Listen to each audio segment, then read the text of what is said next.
Өнөөдөр би Спиноза гэдэг философч байдаг. Тэрний талаар ярих гэж байна. За яагаад энэ талаар ярих болсон бэ гэхээр Альберт Эйнштейн биш үү? Эйнштейн ер нь одоо нэг Христэд итгэдэг хүмүүс өөрсдөө Эйнштейнийг Christian байсан гэж ярьдаг байхгүй юу? Христэд итгэдэг байсан гэж ярьдаг.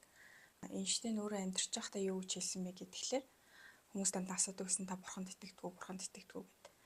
За тэр үед нь Эйнштейн би Спинозагийн бурханд итгэдэг гэж хариулсан байдаг. Спинозагийн бурхан гэдэг нь болохоор одоо Спинозагийн бурханг томьёолсон нэр томьёо гэх юм уу. Спиноза болохоор 17 дугаар зууны үед амьдарч байсан. Бас ийм хагас хിവэрэ гаралтай ийм философч байгаа. Тухайн үедээ бас одоо этик гэдэг номоо гаргаснараа бас тухайн нийгмийн маш их одоо үзий яталтыг хүлээн авсан гэх юм уу. Ялангуяа итгэгчдээс маш их тийм үзий яталтыг авч ирсэн юм хүн байдаг. Тэгэхээр Спинозагийн бурхан гэж хэм бэ гэхээр Спиноза одоо бурханийхтэй бид нарыг ингээд дэлхийн гаднаас ч юм уу тэнгэрээс ч юм уу хараад байждаг нэг юм сахалтай ч юм уу те үстэй ч юм уу эрэгтэй ч юм уу эмэгтэй ч юм уу ийм хүн ингээд байгаад тэгснээ бид нарыг сайн юм хийхээр шагнаал те муу юм хийхээр шийтгээл ингээд байждаг юм хүн дүрстэй зүйл огтосоо бишээ. Бурхан гэдэг чинь байгаль дэлхий өөрөө юм а гэж хариулсан байдаг. За тэгэхээр одоо хүн гэдэг чинь өөрөө бид нар өөрсдөө бас байгалийн нэг хэсэг шүү дээ. Тэгэхээр бид нар дотор ч гэсэн бурхан оршиж байгаа. Ер нь эд матери зүйл одоо байгаль дэлхий ингээд бүх зүйлд бурхан оршиж байгаа гэж үздэг. Бид нар ингээд бүгдээрээ одоо их тесрэлтээс үүсээд ингээд нэг станднаас үүсээд тэгээ далаа тэнгис уснаас үүсээд ингээд төрөлжөд явцсан. За тэрэн шиг бидний үүсэл гарал нь бүгдээрээ нэг учраас бид нар бүгдээрээ холбоотой ийм зүйл гэж тодорхойлж байгаа байхгүй. За одоо жишээ нэг модоор сандал хийчлээ гэж бодъё л доо. Гэтэл тэр сандал нь яг мод биш байхаа болчихгүй тий. Тэр сандалд тэр модны одоо эдис ДНК тэг бүх зүйл байгаа гэдэг шиг бид нар яг ингээд бүгдээрээ холбоотой бүгдээрээ юм нэг зүйл юм а бид нар өөрсдөө бурхан юм а байгаль дэлхий өөрөө бурхан юм а гэдэг онолыг гаргаж ирж байсан. Байгаль дэлхий өөрөө бурхан гэдгээс гадна хүн гэдэг амьтан чинь өөрөө юм эрхчлөөгүй амьтан юм а бид нар өөрсдөө эрхчлөөтэй гэж эндүүрээд байдаг тий. За одоо чинь би ингээд нэг ойд явж илаа гэж бодоход над руу гинт чон дайраа л та тий. Тэг би хаашаа ч юм нэг тийшээ цухтаад гүнэ тий. Тэгээ гүүж явахдаа би болохоор ишээ гүүх шийдвэрийг би гаргасан гэж үзэж байгаа байхгүй юу. Гэтэл намайг хаана ихтэй гүүх шийдвэрийг гаргуулсан зүйл нь чон.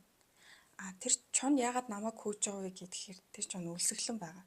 Ингээд бид нэр ингээд өөрсдөө тухайн үед ямар нэгэн шийдвэр гаргаад ингээд явж гин гэж боддог ч гэсэн бид нэр ерөөсөө тийм эрх чөлөөтэй шийдвэр гаргадаг амьтад биш. Ингээд үргэлж нэг нэгнээсээ хамааралтай амьдардаг. Намайг өнөөдөр ямар нэгэн шийдвэр гаргахад өөр нэгэн бит надад нөлөөлдөг гэж үздэг. Гэтээ бид нар яг ертөнцийн хуулийг ойлгох юм бол ертөнц яаж ажилтгийг мэдчих юм бол бид нар одоо тэрэнд дасан зохицоод тэгээд тухайн нөхцөл байдлыг өөртөө хамгийн ашигтай хамгийн хэрэгтэйгээр хэрэгжүүлэх боломжтой гэж үзэж байгаа байхгүй. За жишээ нь би өнөөдөр ингээд цагт ажилдаа очих гээд замын төвчрэлт гацаар байгаад хоцорчлоо гэж бодлоо л тий.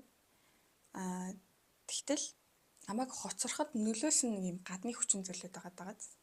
Тийм зүйлүүд байна. Гэтэл би ингээд замын төвчрэл байдаг гэдгийг мэдээд замын төвчрэлтийн цагийг судлаад тэрнээс өмнө ингээд гарах юм бол би хоцрохгүйгээр төвчрөхгүйгээр гадны ямар нэгэн нөлөөнд айл болох маш бага автаад тэгээ цагтаа очих боломжтой тий.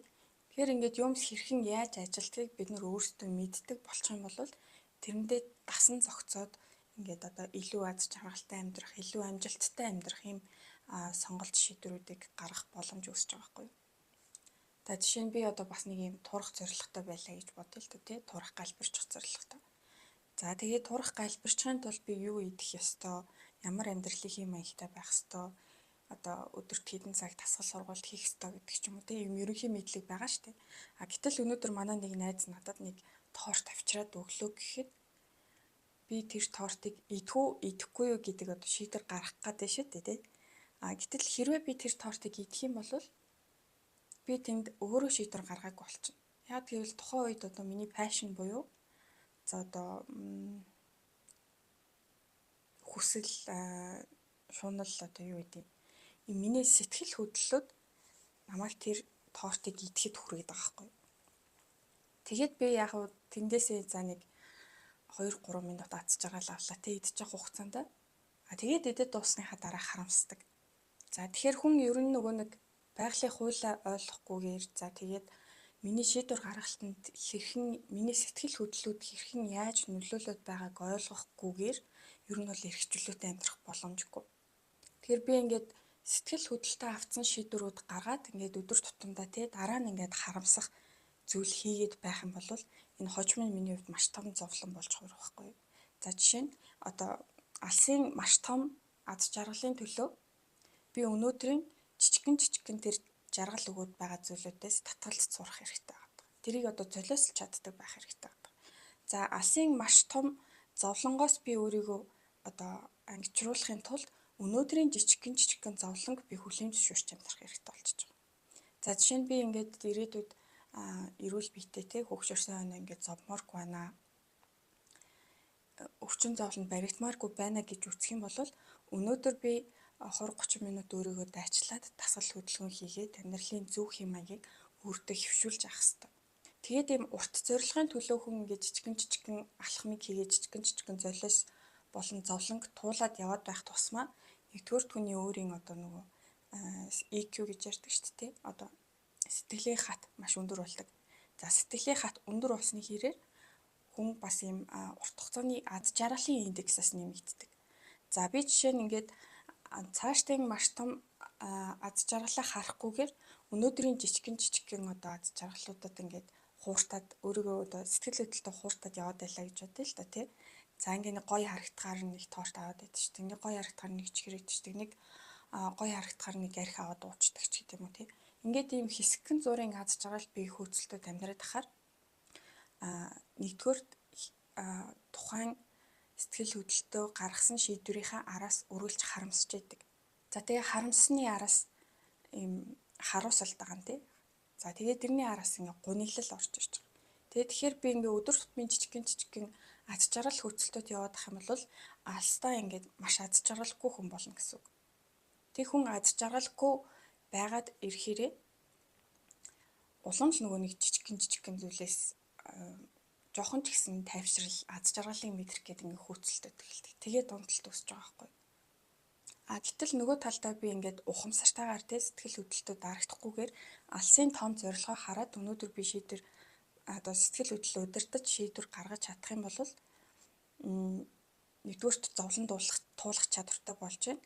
Хоёрдугаарт тэр нэг жижигхэн зовлон туулаад гарсны дараа өрөөлж юм маш том бүрэн дүүрэн нэг тийм мэдрэмж дүүрэн тий дотроосоо бүр нэг юм дүүрэн өөртөө бахархмаар юм ханад цаацсан тий ингээ бүх юм болж байгаа бүтэж байгаа юм шиг тийм одоо дээд хэмжээний аз жаргалын гормон эндээс ялгарч байгаа байхгүй. Тэгэхээр та өдөр тутамдаа за гарах гэж байгаа шийдвэрийг энийг хэн гарах гэдэг нь тий миний сэтгэл хөдлөл гарах гэдэг нь эсвэл би яг алсын ирээдүйг харж энэ шийдвэрийг гарах гэд бэ нү гэдгээ маш сайн анзаарч байх хэрэгтэй. За би өмнөх бичлэгээрээ ярьжсэн нөө Фройдын эго баяд гэдэг ном байдаг гэдэг ярьсан шүү дээ тий.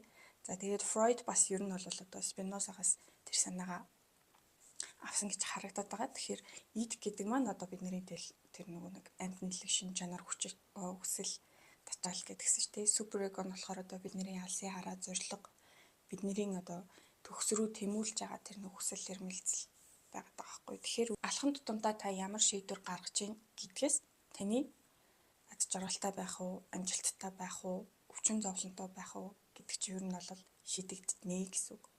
За тэгээ бурхны тухай бас нэг юм ойлголт өгдөг. Хүмүүс ихэвчлэн анзаараад ахаа тий бурхан итгэдэг хүмүүс зөндөө байдаг штэ ямар нэгэн шашны. За тэгэл дандаа өдөр болгоо ингээл нэг зүйл гуйдаг тий байр өгөөч, миш өгөөч, одоо хань ижил өгөөч гэдэг ч юм уу. Ингээд ихэвчлэн хүмүүсийн сэтгэл зүг хараад ахаар юм гуйлах чинь тий бурхнаас дандаа ингээд гуйлга гуйдаг. За тэгээд бид нар өдөр болгоо ингээ юм гуйгаад би энэ тэгэхээр яах вэ гэхээр далд ухамсараараа бид нар угаасаа л энэ гуйлагч болно гэсэн үг байхгүй юу? Гуйлагч гэж ямар хүн байдаг вэ гэхээр юу ч бийдгүй амьдралдаа сэтгэл хангалуун бус аз жаргалгүй ийм хүн байгаад байгаа. Тэгэхээр бид нар ингээл өдөр болгоо ял нэг шашны бурханд итгэлдээ тэндээсээ гуйлга гуугаад тах юм бол гуйлагч шиг амьдарч байна гэсэн үг. Гэтэл уг нь бол яах ёстой вэ гэхээр альва ямар нэгэн шашин шүтлэг гэхэд тэрэндээ талархчих ёстой. За одоо жишээ нь ингээд Христийн шашинд итгэдэг нэг хүн байлаа гэхэд бурхныг хайрлах гэдэг юм тийм. Бурхнаа хайрлаад хайрлуулсныхаа төлөө тэр хүн ингээд эргүүлээд хайрна хэд. Тэгээ тэр нь ингээд тэр хүнийг одоо мэдээж ингээл хуссан гуйсан юм болгоно цаг хугацаанд ирэхгүй шүү дээ. Тэгээ тэр хүнийг ингээд аз жаргалгүй болгооддаг. Тэгээ тэрнээсээ болоод ингээд нэг бурхнаа хайрлаад байгаа ч юм шиг үзэн ядаад байгаа ч юм. Тэгээ нэг юм love and hate relationship-д орчод байгаа хгүй бурхантайгаа. Гэтэл бурхантай ингээд эрүүл зөв харилцаа гэдэг нь одоо миний өнцгөөс юу вэ гэхээр зүгээр өдөр болгон үнэхээр та аль нэг бурханд итгэдэг бол талархлаа илэрхийлж явах хэрэгтэй. За ямар шашингүй хүн байлаа гэхээ те одоо Спинозагийнхаар ингээд байгаль дэлхий бид нөр өөрсдөө ингээд бурхны нэг хэсгээ бүх зүйлд ингээд бурхан оршдгоо гэж хэлдэг байгаа. Тэгэхээр шашингүй хүн байлаа ч гэсэн өөртөө ч юм уу байгаль дэлхийдээ ч юм уу те хорвоо ертөнцид ер нь бол өдөр болгон талархаж байх юм бол одоо та ингээд нэг талтай юм талархаж байгаа хүн нөгөө талтай юм гуйлга гуйж байгаа хүний юм хоёр сэтгэл зүг анзаараад үзээрэй.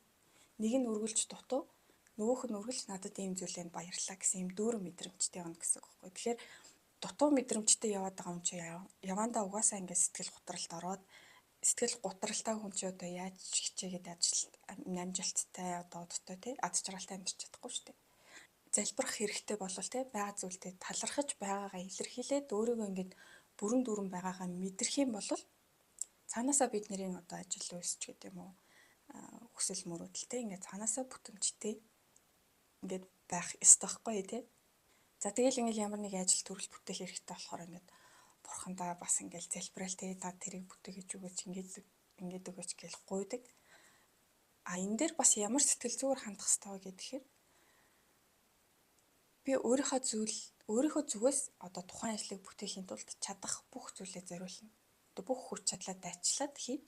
За тэгээд үлцэндээ хувь заяа хаашаа ирэх гэхийг ингээ бурхандаа даатгаж болж байгаа байхгүй. Гэтэл тэгхгүйгээр хүмүүс өөрөө юу ч хийхгүй гэж тэ энийг бүтээгээд үг ингээд үг тэгээд үг гэл ингээ гуугаа суучдаг. Тэгэхээр ер нь та ингээд Спинозагийн бурхныг ойлгоод тэ за бидний дотор бас бурхан оршдог юм байна. Байгаль дэлхий хороо ертөнц гэдэг чинь өөрөө бурхан юм байна гэдгийг ойлгочих юм бол нэгдүгээрт ингээ хувь тавиланд найдаад те харанхуугаар явахгүй хоёрдугаар тэр одоо амьтналыг шинж чанар хүсэл тачаа сэтгэл хөдлөлтөд автаж буруу шийдвэр гаргахгүй тэгснийхээ хариуд ингэж одоо маш тийм урт хугацааны дааж давшгүй зовлон дундахгүй болно гэсэн. Нөгөө талаараа ертөнцийн хуулийг ойлгоод тэрэндээ цогцож амьдраад тэрнээсээ ингээд ад жаргал таашаал тий утга учир гэдэг зүйлийг ингээд мэдрээд явах боломжтой болж байгаа байхгүй юу?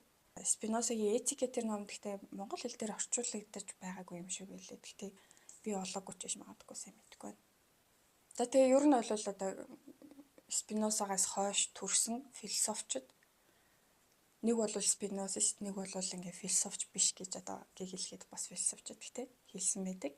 Тэгээд Спинозагийн нөлөө одоо Эйнштейний хувьд ч тэр маш олон тийм суут сэтгэгчдийн хувьд амьдралд нь ингээ маш том нөлөө үзүүлсэн байдаг. За тэгээд энэ хүртэл хамт байсан баярлалаа. Баяртай.